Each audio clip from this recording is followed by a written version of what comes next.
Fala galera, seja bem-vindo ao canal Gui Teles na área. Vamos lá para mais um dia de análise do mercado cripto. Hoje vamos analisar o Bitcoin, vamos analisar o Ethereum, a gente vai analisar a Matic também, vamos analisar algumas altcoins, vou trazer um pouco mais de análise do Price Action para vocês. A gente falou bastante de análise on-chain ao longo dessa semana aí. Na quinta-feira, né, na quarta-feira a gente teve o mercado parado, onde não deu tanto para fazer uma análise de Price Action, e hoje a gente vai fazer essa análise aí para ver como que o mercado pode se comportar nos próximos dias. E também a gente falar sobre estratégia, né? Onde que é pontos de compra, onde que é pontos de venda também dos ativos.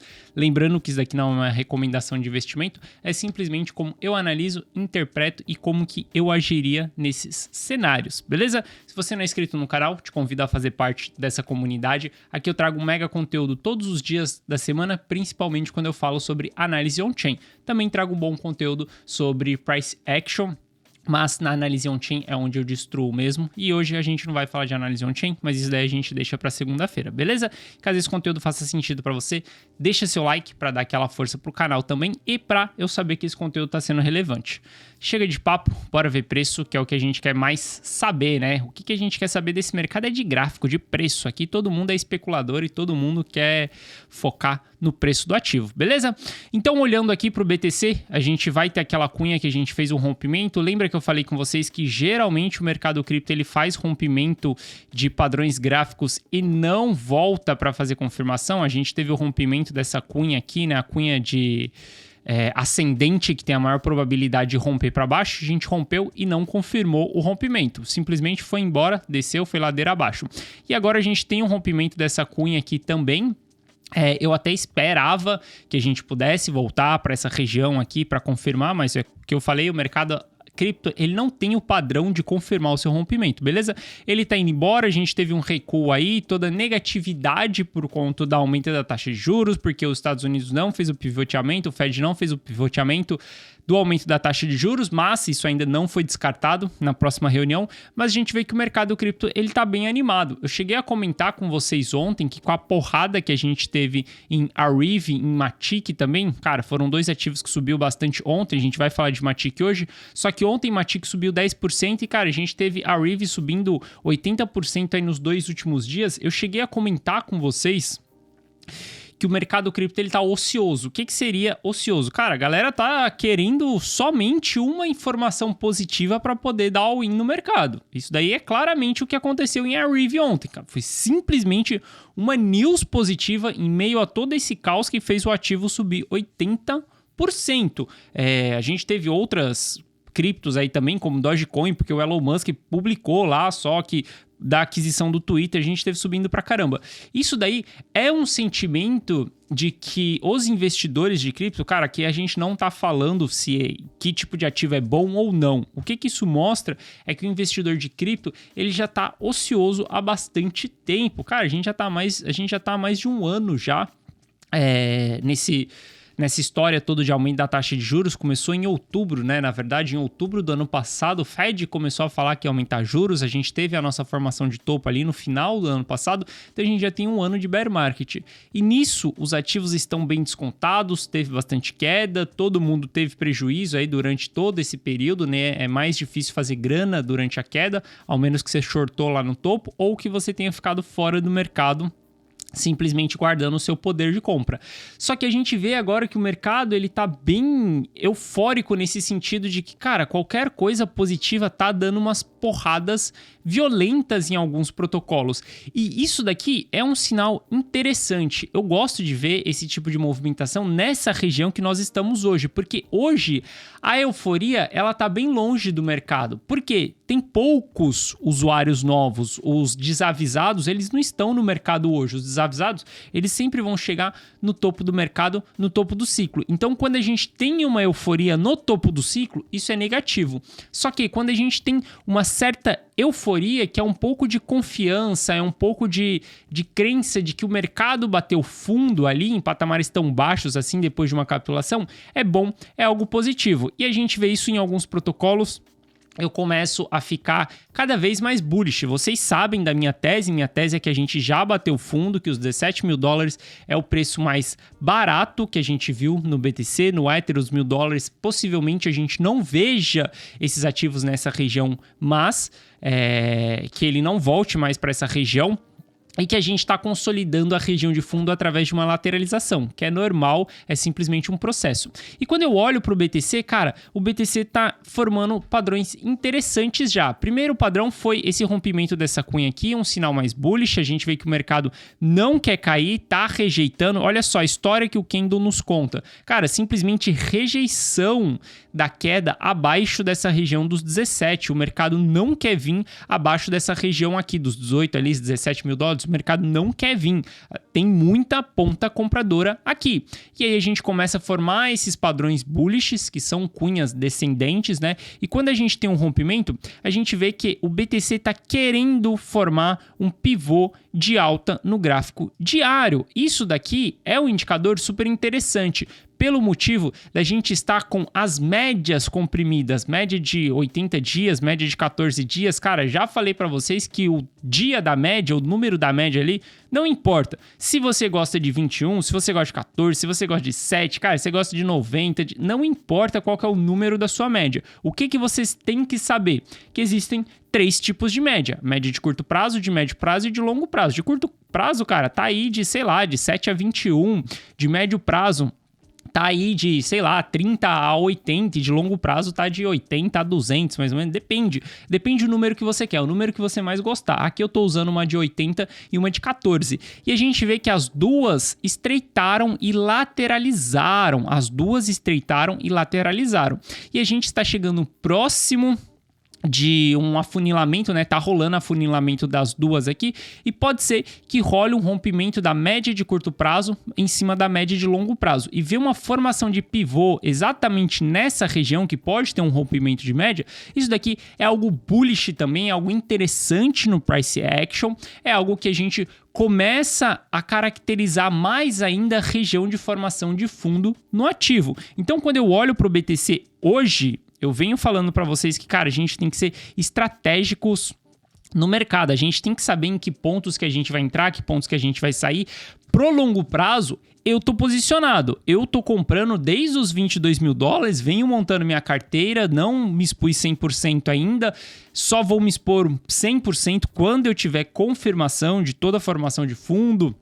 Isso daí eu falo bastante para vocês. Só que olhando para o curto prazo, a gente está em um bom ponto de compra. Lembrando, isso daqui não é recomendação de investimento, tá, galera? Isso daqui é simplesmente uma análise. Quem vai tomar a decisão e vai apertar o botão é você. Eu estou fazendo análise e se você decidir comprar, é responsabilidade sua. Mas olha só, diante desse possível formação de pivô de alta, eu começo a ver que é um bom ponto de compra. Por quê? 2 motivos. Se a gente traçar Fibonacci, a gente vai ver que o recuo desse pullback que a gente teve da alta, ele foi super fraco, ele bateu em 0,38 de Fibonacci. Isso daqui mostra que a gente tem uma pernada de alta muito mais forte do que uma pernada de baixa. Essa pernada de baixa já foi confirmada? Não foi confirmada, e por isso a gente vai ver estrategicamente qual que seria o ponto de compra. Mas, olhando para essa história aqui, a história que o Candle está nos contando, eu sempre falo para vocês, galera, tem que ler a história que o mercado te conta. Isso daqui, uma pernada de alta maior, bem maior do que uma pernada de baixa, mostrando que a pernada de baixa só recuou até 0,38 de Fibonacci, isso mostra força compradora. O que eu espero de movimento daqui? Eu espero de movimento daqui uma pernada de alta maior também do que essa pernada de baixa, quiçá uma pernada de alta do tamanho da pernada de alta anterior que nós tivemos. Então eu vejo que se o mercado fizer o rompimento desse topinho que ele deixou para trás aqui, ele vai fazer a confirmação desse pivô de alta e para mim o alvo dele, ele vai voltar lá para os $22 mil, que é exatamente esse topo que ele deixou aqui para trás. Então, pensando nisso, pro curto prazo, caso a gente faça o rompimento aqui, ó, dos $21 mil, cara, eu entraria no mercado no curto prazo, não vou entrar porque eu já estou exposto no mercado, eu estou pensando no longo prazo, mas aqui eu estou trazendo uma análise para você do curto prazo também. Eu entraria no rompimento desse topo com um stop abaixo desse fundo. E por que um stop abaixo desse fundo? Cara, porque sempre que você entrar em uma operação, ou você tem uma estratégia para longuíssimo prazo, e aí tá tudo bem, se o mercado cair, você vai aportar mais lá na frente, mas eu sei que isso daqui não é a realidade de todo mundo. Nem todo mundo tem um estômago para comprar nessas regiões aqui e aguentar uma queda até os 15 mil dólares, por exemplo. Então, caso o mercado rompa isso daqui e volte e perca esse fundo aqui que ele deixou para trás dos 20 mil dólares, isso daqui é uma descaracterização do pivô de alta. Se ele descaracterizar o pivô de alta, a maior probabilidade é ele vir para baixo. Então, para mim, cara, estamos em um ponto de compra. Exatamente, pode esperar o fechamento. Eu gosto bastante de comprar em fechamento, mas eu deixaria uma ordem no rompimento aqui desse topinho, né, dos 21 e alguma coisa ali. Deixaria um pouquinho para cima, uma ordem ali com stop abaixo aqui, ó, daria 5% de loss. Quando a gente fala, cara, 5% de loss no BTC é literalmente nada. Eu aceitaria esse risco de entrar nessa operação aqui, visando que o mercado está querendo formar um pivô de alta e que, no mínimo, a gente estaria buscando esse topo anterior aqui. É certeza que ele vai voltar para esse topo anterior aqui? Não, eu não tenho certeza nenhuma nesse mercado. Eu simplesmente trabalho com hipóteses. Qual que é a probabilidade do mercado fazer aqui, cara? A probabilidade é que se ele romper isso daqui, ele vai voltar no mínimo a essa região. Eu enxergo esse topo aqui como um topo fraco, tá? Eu não vejo que são topos fortes, esses topos que foram deixados para trás. Para mim, o topo mais forte que a gente tem vai ser o topo dos 30 mil dólares. Então, eu vejo que o mercado enquanto o BTC não voltar nos 30 mil dólares, a gente não tem resistência tão forte nenhuma. Olha só como que o maior volume de negociação estão abaixo, exatamente nessa região que nós estamos, tem um maior volume de negociação aqui nos 20 mil dólares, a gente vai ter um outro volume bem maior nos 19 mil dólares, e cara, daqui para cima a gente tem poucas resistências, poucas negociações nesses patamares. Então eu vejo que se a gente forma um pivô, eu ainda vejo a possibilidade da gente ir buscar os 30 mil dólares ali. Claro que se isso acontecer, se a gente for buscar os 30 mil dólares ali, para mim, a gente vai estar fazendo a confirmação da formação de fundo. A partir do momento que a gente romper ali aos 25 mil dólares, que foi esse topo que o BTC deixou para trás, eu vejo como confirmação do fundo sim. Então eu tô bem bullish aí, ainda mais vendo que o mercado americano se estressou por conta do aumento da taxa de juros e porque não teve o pivoteamento na quarta-feira. A gente viu a Nasdaq e o S&P caindo bastante nos últimos dias e o mercado cripto se segurando. Na análise de ontem eu mostrei para vocês que na correlação os ativos do mercado cripto, BTC e Ether, estão muito mais fortes do que a Nasdaq e até mesmo do que o S&P. Isso é um bom sinal. Já falei para vocês, cara, é muito louco, porque quando você analisa um tipo de mercado, pode ser que em um determinado momento ele está correlacionado com outro. Saca isso daí.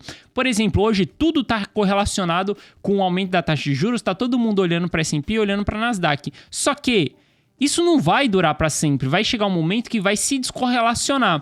Então você olhar para se você está no mercado cripto, você é um analista de mercado cripto, se você olhar para o mercado cripto e junto olhar para o mercado americano, cara, ótimo, você está fazendo um excelente trabalho. Agora, se você parar de olhar para o mercado cripto e ficar só olhando para o mercado americano, sendo que você investe no mercado cripto, é um erro fatal, porque ele não vai estar andando relacionado com o mercado americano o tempo inteiro.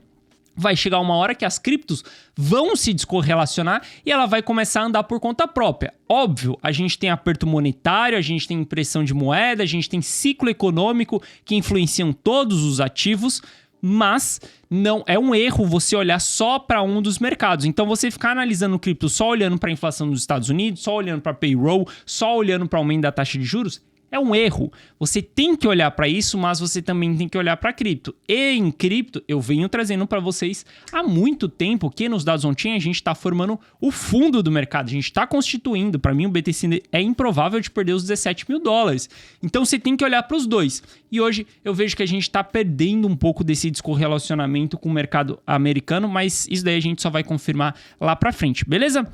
Então, olhando aqui para o BTC, caso a gente faça o rompimento disso daqui, é um ponto de entrada com um stop bem claro, um stop bem curto, buscando uma assimetria aí, que no mínimo é buscar os 22 mil dólares aqui, que vai dar uma alta aí de quase 10% da região que a gente está, ou possível voltar para os 25 mil dólares, ou quiçá lá para os 30 mil dólares. Não dá para ter certeza, por isso, já que você não tem certeza de nada, você nunca vai ter certeza, coloca seu stop abaixo dessa formação do pivô aqui, que ficou bem claro. O Ether tá na mesma situação que o BTC.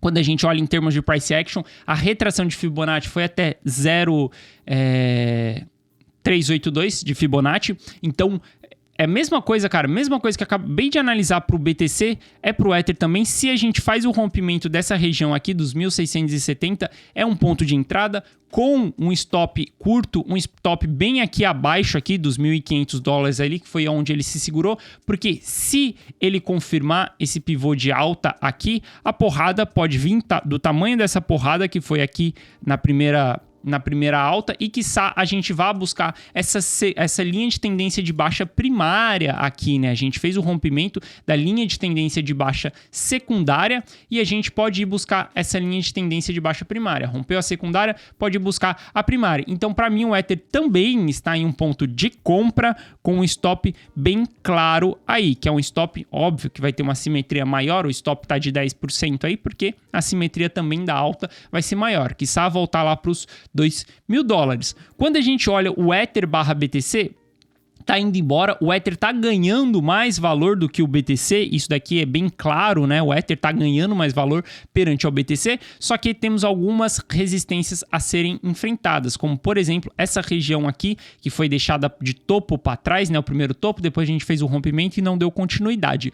E também a gente tá chegando com RSI em regiões de sobrecompra, então tem que ficar ligado também nos ativos quando você for entrar, ver como que está o RSI. Eu não gosto muito de entrar nessas regiões compradoras. Eu sou um cara que entro mais em regiões vendedoras. Por exemplo, no Ether, eu entrei no Ether antes dessa pernada aqui, eu entrei nos 1.300 dólares. Foi exatamente nesse candle aqui. Eu entrei nos 1.300 dólares. Eu não entro quando o RSI tá tão sobrecomprado assim, comprado na região de compra. Eu sei que dá um pouco de FOMO, né? Mas eu prefiro esperar essa parada esfriar. Pode ser que eu pague mais caro lá na frente, entrando lá na frente, mas eu tenho uma outra visão, não tanto de curto prazo. No curto prazo, cara, você pode sim entrar aqui, surfar uma alta até a linha de tendência de baixa, até a próxima resistência aqui. Você pode surfar, depois sair do mercado e ficar esperando ele esfriar. Só que eu não opero o mercado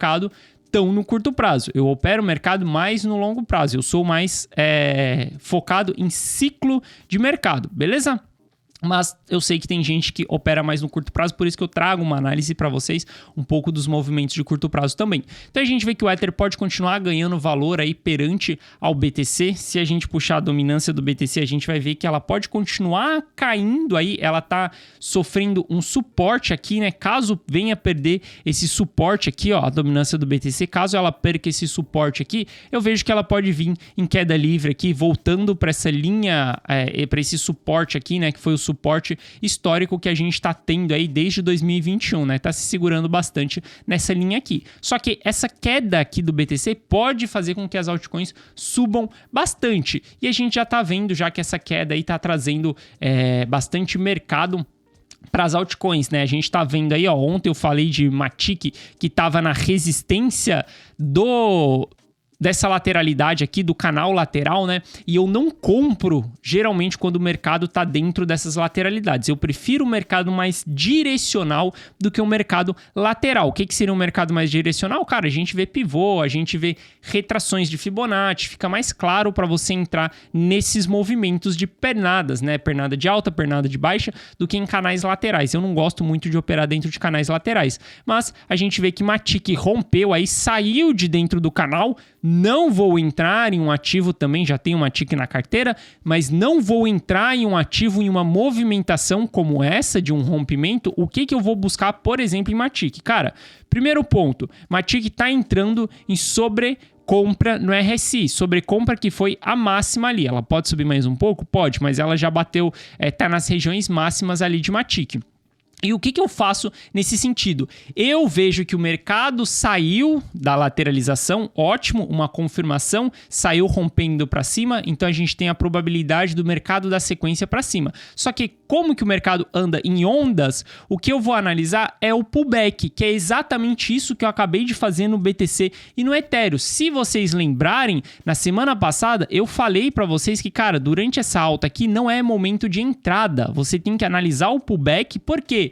O pullback, ele vai te dar um ponto de entrada bem claro. Por exemplo, se hoje você entrar em Matic, o seu ponto claro de stop, o ponto de saída, ele vai estar abaixo desse fundo aqui que foi deixado para trás. Ou seja, 27% de loss. É muito alto.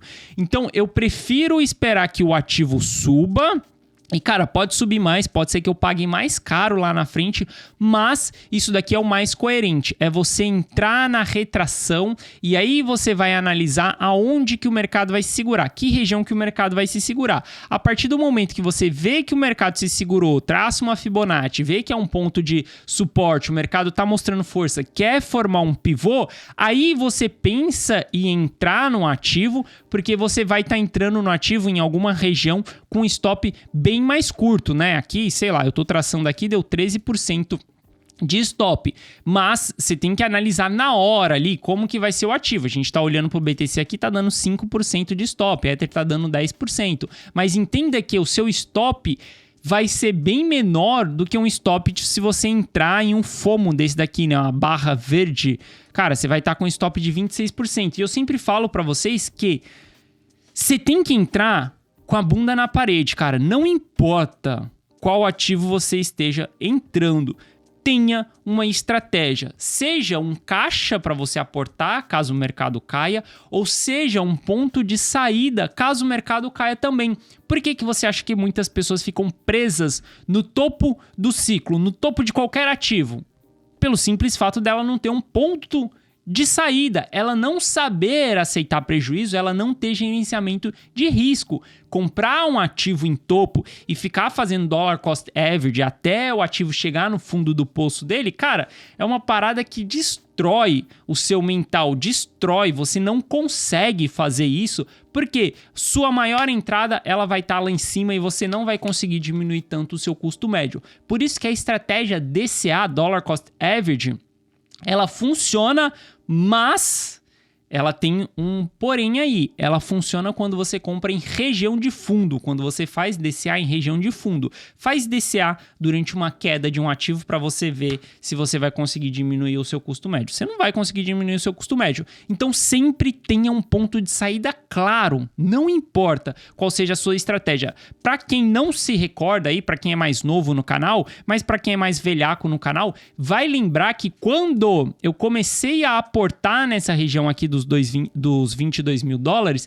eu falava o tempo inteiro que o meu stop estava abaixo dessa região aqui, dos 18 mil ali, os 17 mil, não lembro exatamente, mas eu tinha um stop claro nessa região. Porque naquele período a minha tese ainda não era tão consolidada de que a gente estava formando fundo. A gente tinha acabado de chegar nessa região, então eu tinha que ter um stop abaixo dessa região porque eu ainda não tinha uma tese tão forte de que a gente estava formando fundo. Depois de 4 meses de lateralização, confirmando todas as informações que eu tenho na análise on-chain, eu vejo que sim, é improvável a gente perder os 17. Mas, mesmo assim, eu ainda vou ter uma estratégia de bunda na parede. Hoje não é o stop, porque eu entendo que a probabilidade da gente perder os 17 e formar um fundo e o mercado continuar caindo durante muito mais tempo é bem mais baixa. Então o que eu faço? Eu vou deixar a caixa para caso a gente perca os 17, eu consiga aportar mais e diminuir o meu custo médio, beleza? Porque para mim, se a gente perder os 17, a gente vai e volta. A gente não tá longe de formar o fundo. Eu posso ter errado no time, desde aqui ter sido o preço mínimo, mas eu não errei na região de que isso daqui é o fundo. Então, caso a gente perca os 17, vai ser só uma agulhada e eu aporto mais embaixo também para diminuir o custo médio. Mas a gente não vai muito mais longe do que esses 17 não, beleza? Então, dito isso daí, se for entrar em Matic, cara, entra por sua decisão, isso daqui não é recomendação de investimento, mas entra com coerência. Você só vai entrar quando o ativo estiver retraindo, e aí você vai analisar a retração, e quando ele parar de cair, quando ele formar uma resistência em Fibonacci, aí você pega e entra nesse ativo, beleza? Quando a gente olha para Uniswap, também tá fazendo o mesmo rompimento que Matic, tá saindo de dentro do canal que ela vinha aí consolidando, tá rompendo para cima também, mesma coisa. Deixa o ativo se movimentar. Veja só, nada anda em linha reta. Tudo, o mercado ele anda em ondas. Onda de alta, onda de baixa, onda de alta, onda de baixa, onda de alta, onda de baixa, onda de alta, lateralização, reversão. Então é tudo em movimentação. Não acha que isso daqui vai subir em uma linha reta aqui? Pode acontecer? Pode, como a Riv subiu em uma linha reta, mas isso daqui é tipo jogar uma moeda pro alto e falar, cara, eu compro ou eu vendo nessa região aqui. Isso daqui é sorte, né? Então, não dá para você antecipar esse tipo de movimentação aqui no gráfico, essas porradas aqui.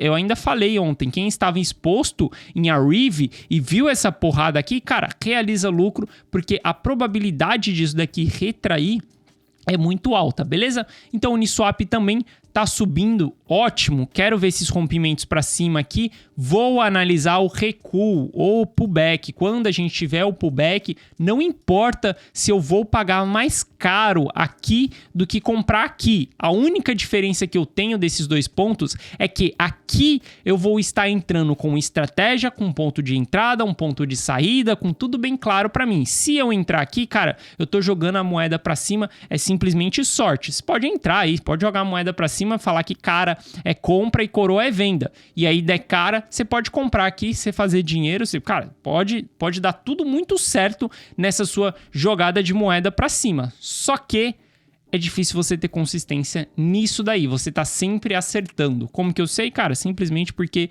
eu já operei também o mercado em day trades também, já vi que dificuldade que é você tá operando o tempo inteiro, beleza? Você ter um setup que, cara, te dê uma probabilidade de 60% de acerto já é muito alto, beleza? Quando a gente olha para Chainlink tá vindo buscar o rompimento aqui do canal lateral, ainda não rompeu, tá na mesma região que a Matic estava ontem, né? Simplesmente na parte de cima, não é ponto de compra, na verdade é ponto de venda, mas caso faça esse rompimento aqui, isso daqui vai ser bem interessante. Olhando tudo isso, o que eu vejo, cara, quando eu analiso, e aí eu começo a juntar informação. Por que eu analiso tantas altcoins assim às vezes? Cara, eu tô olhando Uniswap, não tenho na carteira, Chainlink não tenho na carteira, Matic eu tenho na carteira, quero ter Chainlink na carteira, a Riv também é um protocolo que eu gosto, mas ainda não tenho na carteira. Por que eu analiso esses protocolos se eu não tenho na carteira? Pelo simples fato de conseguir ver o que está acontecendo no mercado. E aí, a gente está ocioso? Putz, tá tudo rompendo para cima, tudo tá formando um padrão gráfico interessante. Matic não volta mais para os 30 centavos, cara, ao menos que aconteça uma merda no protocolo. Matic não volta mais para os 30 centavos, o Ether para mim não volta mais nos $1.000. Quando a gente olha, putz, Chainlink rompendo para cima, legal, interessante, tá saindo da lateralização. É um cenário bullish no price action. Quando a gente olha para o Riv dando uma porrada ali para cima, cara, o mercado tá ansioso. E aí eu junto todas essas informações e vou olhar lá para minha tese de formação de fundo. Com todas essas informações, eu começo a ver que no price action as coisas estão ficando bullish. No price action está mostrando que esse é um ponto de interesse de compra dos ativos no geral, das criptos no geral, tá tendo interesse por compra ali. E ver isso é uma confirmação no price action para outros ativos, como BTC, Ether, é tudo uma confirmação também. Se você for ler a literatura, se você for estudar a literatura de análise gráfica, você vai ver que Charles Dow falava muito que quando você encontrar um padrão gráfico em um ativo, por exemplo, em uma companhia de petróleo ou de energia, você olha ali para energia, para o setor de energia, quando você olhar um padrão gráfico nesse ativo do setor de energia, o que você tem que fazer? Você tem que buscar outras empresas desse mesmo setor e ver se elas têm esse mesmo padrão. Se elas tiverem esse mesmo padrão de confirmação de bullish ou de bearish, Isso daí é uma validação daquele movimento. Então, quando a gente olha para as criptos e a gente vê várias criptos se movimentando, eu consigo ter uma validação dessa movimentação que o BTC e o Ether estão fazendo. Meu interesse agora é em BTC, Ether e Matic. Eu tenho bem pouco na carteira, tenho Solana na carteira também, tenho algumas altcoins, mas é bem pouco. O meu capital tá mesmo em BTC, em Ether. E aí ver essas movimentações nas outras criptos, nas altcoins, pode antecipar para mim movimentações de que os elefantões, né? O BTC eu chamo de elefantão, Ether não, para mim não é tanto um elefantão, mas isso pode mostrar para nós que esses ativos mais seguros, mais elefantes, mais demorados de se movimentar, eles podem vir a formar seus fundos também,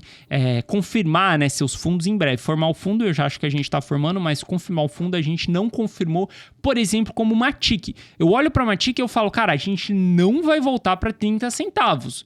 Eu tenho certeza? Não. Não dá para ter certeza. Mas eu acho improvável a gente voltar para 30 centavos em Matic. Só se der uma merda. Por isso que eu não falo que eu tenho certeza. Porque pode dar uma merda no protocolo. Como Terra Luna colapsou, foi a zero. Ninguém esperava que o ST fosse a zero. E foi a zero. Então não dá para você ter certeza nesse mercado. Mas pode ser que começando essas porradas aí, eu comece a confirmar de que, cara, é mais improvável da gente voltar para os 17. Aí eu já paro de falar que é improvável a gente perder os 17 no BTC, e aí eu começo a falar que é improvável a gente voltar para os 17, beleza? Espero que vocês tenham gostado de todas as análises dessa semana, cara. Eu me esforço para trazer um mega conteúdo aqui para vocês. Eu sei que tem muita coisa que é difícil de fazer o download da minha cabeça e passar para vocês, mas eu tento sempre explicar de uma maneira clara para vocês poderem aprender também. Não quero pescar o peixe para vocês, quero ensinar vocês a pescarem o próprio peixe, beleza? Espero que vocês tenham gostado de todo o conteúdo. Se você gostou, deixa seu like para dar aquela força pro canal. E caso você não seja inscrito no canal, cara, se inscreve aí que ao longo da semana que vem eu vou te mostrar que eu trago um conteúdo foda aqui mesmo nessa parada do YouTube, beleza? Forte abraço pra vocês, ótimo final de semana a todos e muito obrigado pela participação de vocês aí. Eu vejo vocês novamente na segunda-feira. Forte abraço, valeu!